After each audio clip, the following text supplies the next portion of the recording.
Let's go!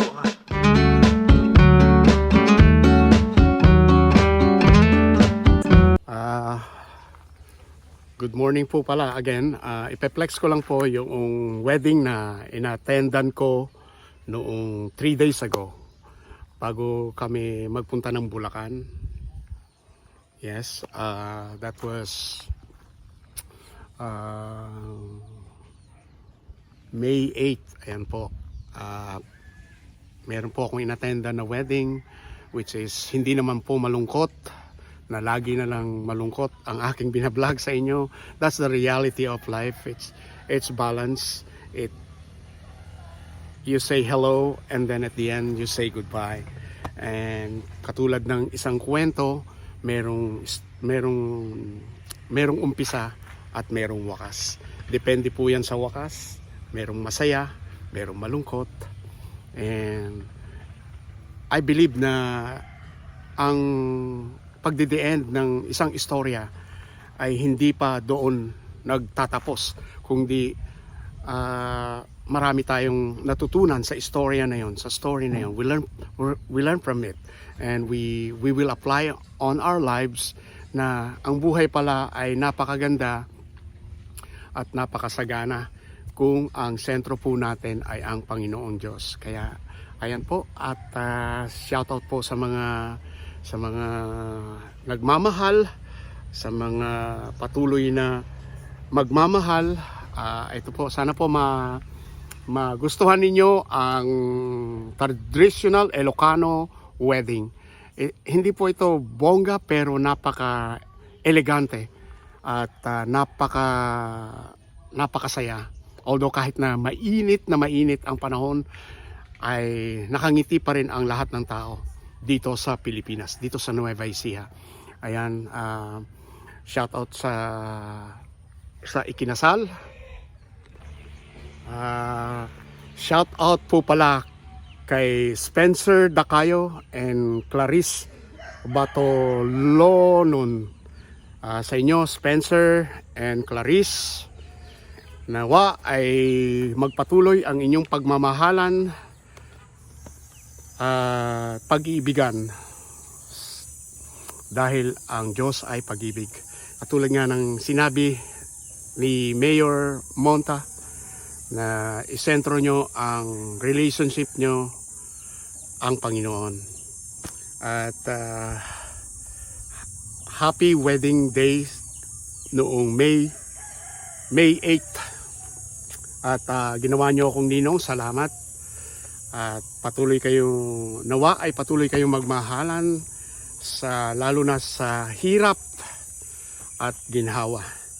Ayan, sa aking inanak na si Spencer Dacayo at Clarice Botolonan, may you have more sweet, intimate time, intimate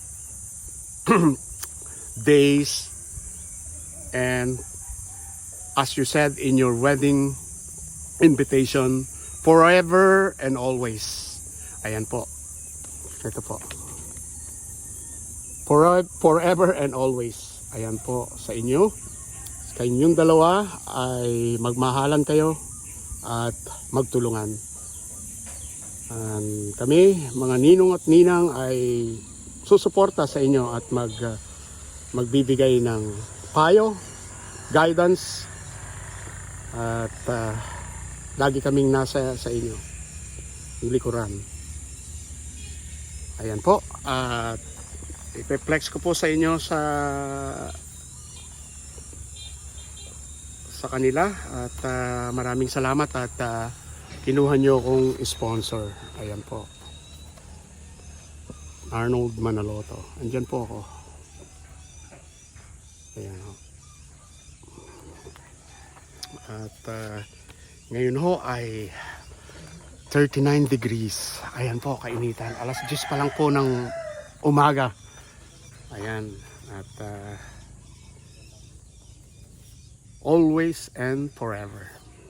Always and forever. Wow. Ayan, salamat sa pag-imbita nyo sa akin. At ipeplex ko po dito sa aking YouTube channel. Maraming pong sa suporta ninyo, sa walang sawang panonood ninyo sa akin sa simpleng vlogs, simpleng video ko. I always be thankful and grateful that you'll always be there supporting me and subscribing and share my video. My real video. There's no filter on it, but reality is life. So keep it safe, keep it healthy, keep on moving. Because moving is power. Power on. God bless. Punta dito sa aking harapan ng kusang loob. Opo, Mayor. Walang pumilit sa inyo. Wala. Babae sumusumpa na magmamahalan habang buhay. Opo, Mayor. Nangangako ba kayo na inyong alagaan ng inyong mga magiging anak sa kinabukasan? Opo, Mayor. Ikaw ba, Spencer, ay sumusumpa na hindi mo sasaktan ng iyong asawa habang buhay? Oo, Mayor. Okay. Mga anak, mayroong 3 elemento dito na dapat nasa inyo nang sa ganun ay maligaya ka, magiging maligaya ka bilang isang pamilya. Unang-una ay gawin yung sentro ng inyong buhay ang Panginoon Diyos. Panginoon Diyos, una. Ano? Pangalawa ay pag-ibig na hindi na kailangan hanapin pa. Kasi sabi nyo kanina, nagmamahalan kayo. Pangatlo ay financial, pera. Kung kaya't expensive bilang ikaw yung padre de pamilya, anak siguro, magpakabait ka, magpakasipag ka. Kung nasa iyo man yung 3 row, bitawan mo na. Nasa ba yun? Yung 3 row? Babaero. Bartikero. Awan, kanyang nagayay. Dyan may kadwa, batamon. Hindi. Kasi di lalaki mo. Huwag lang sumobra. Kasi mati mo napintas iti ko, iti awan ti karoba na, awan ti pakikisama. No? Aayawan ka ng community, komunidad, no, nakasugalin. So, paminsan-minsan, ikikisama. Na? Pero huwag sobra anak ka. Ikaw kasi pati pamilya ka na. So, ajay, nagkakinyayo kili nga talo, nakanya ni Apo Diyos, nakanya ti ayat, nakanya ti pera. Awan dahilan nga ang kayo naragsak ng pamilya. Kung kaya't ikaw bilang padre di pamilya, lahat ng kita mo intriga kay Mrs. Walang kupit. Ano? Baka mamaya, puro ka kupit. Si kamot nga anak na babae, nung nag-intriga mo sa sweldo nila kay mo, ikutan mo. Ang adayte tila makatang-katang mo. Uri nga importante ka, katang ay kulkularity ka na ba? Hindi na importante yan kasi may mga pamilya na kayo. Saka na lang yung luho pag talagang marami na. Ano? Tatangaro dati sumarunong nga banbanag dito yung dapat at kanya yung malaon. Tapos nagkakasagat may iwasan nyo di agap-apang nga na yun. No? Agi ko operasyon nyo. Ito mong ganmesa. Sumarunong dyan, respeto yun. Kung ag-asawa kayo, kailangan i-respeto yung kailangan yung karapatan dito mong ganmesa. No? Adi tiwala.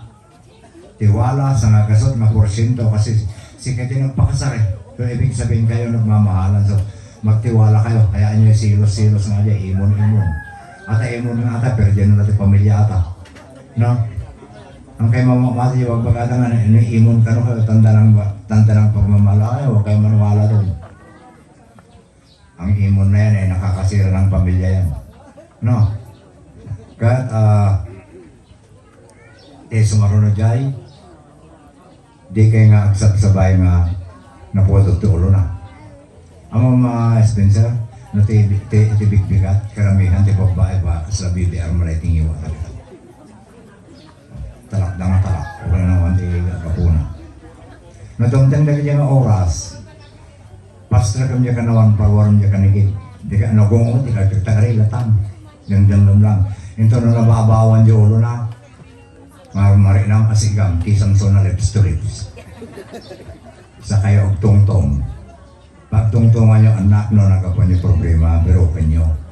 Tanuhan nyo itong ulitan na aramidan, ang tapno ang paulit-ulit, adyang tampukan nyo nung apa yung kasawa.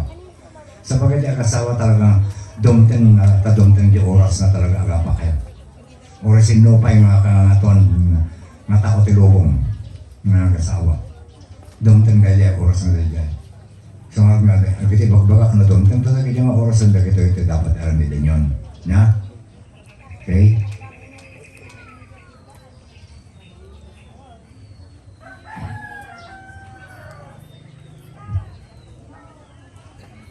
Kailangan tayo pala yung pasangit, ano? Dati portion na ito na nagsasangit, ipataos ng jacket na yan. Labas akong. Kanya yung duwa, balang araw, nagiging naganak kanya yung lumalaki doon, bakit na kita. Kasi kayo, inikkan na kayo ni Apo, pinulugudan na kayo ni Apo, tinabentes na biyag. Nasa lun at nawagbagi, nasa rilit ng panunod. Doon tentu aldaw nga sila ay naganak kinayaw at handang doon makapagtrabaho na nakapsutan. Sapay lang kumanak, tatalyawin ng tumagsula. Takasi tumatarami din lagi anak yo, nasi kayong tumatang lumakay kung bumakit. Tanon niya di mula yung tata, niya po Diyos, nalayang launan. No niya di mula yung tata, isang tumat lang kapitan niyo ito. Madiyor orayon, nga tumawat dati tulong lagi ng anak kanya. No kaya tumulong kayo. Usa. Parang sa magulang din, ramdam ng magulang kung kailangan ng anak ang tulong. Ganon din naman sa anak. Anak, nakarigrigat kami nga. Ayun nga ron, kalkalpas ko na nagkasal tayo maikit ko. Taga Alola, taga Maasin.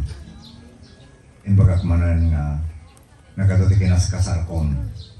Ang nangagas-gasutan. Dapat nakasar ko nga, nakababa nang, nagkabuti abroad, adi anak na. Asan yung nanay? Naghahanap na makakain. Nagsakit para kanyak na amatiili. Kasi yung mangyari. So papakiusap ko kinyayo, pang mga asyo. Tayo no, nakapsot kita naganak kinyayon. Suporta kanyo matsula. Ta kasi tumatarami din ng anak yo, ito na si kayo mati kumapsutan. Ano? Okay. Ngaro da timaodeng na balakad ko kanyayon. Madi kay nga maturog terabi, no, dati problema ang kanya nga pagtungtungan. Halimbawa ka problema kay tatak, damdama. Kata medyo hang kay kinawatan. Bago kay maturog no rabi, pagtungtungan ni mo na dyan. Kasulbahan nyo. Tapno tikas sana makaring kay nabikat, nalagaan naman ang tibarokong yun, nalagaan tipuso yun. Maarami yun pang inaldaw-aldaw na trabaho yun. Anak, okay. Pakitanggal na yung cordon. May tumutol-tol ba sa kanilang kasal? Dabo? Ayawan. Tumakder kayo na duwang ta. Manumpa na kayo. Taasan nyo yung kanang kamay. Banggitin ng buo. Pati apelyido yung pangalan ng sabay. Ano? Okay. Ako si Clarice Batalari. ay sumusumpa Ay sumusumpa sa harap ng may kapangyarihan sa harap ng may kapangyarihan na kami ay nangangako na kami ay nangangako na magmamahalan na magmamahalan at magsasama at magsasama sa hirap at ginhawa. sa hirap at ginhawa. Baba ang mga kamay. Sa kapangyarihang ipinagkaloob sa akin ng batas, kayo ngayon, Spencer at Clarice ay mag-asawa na. You may now kiss the bride. Tagalan mo para may video. Goodbye. Stop.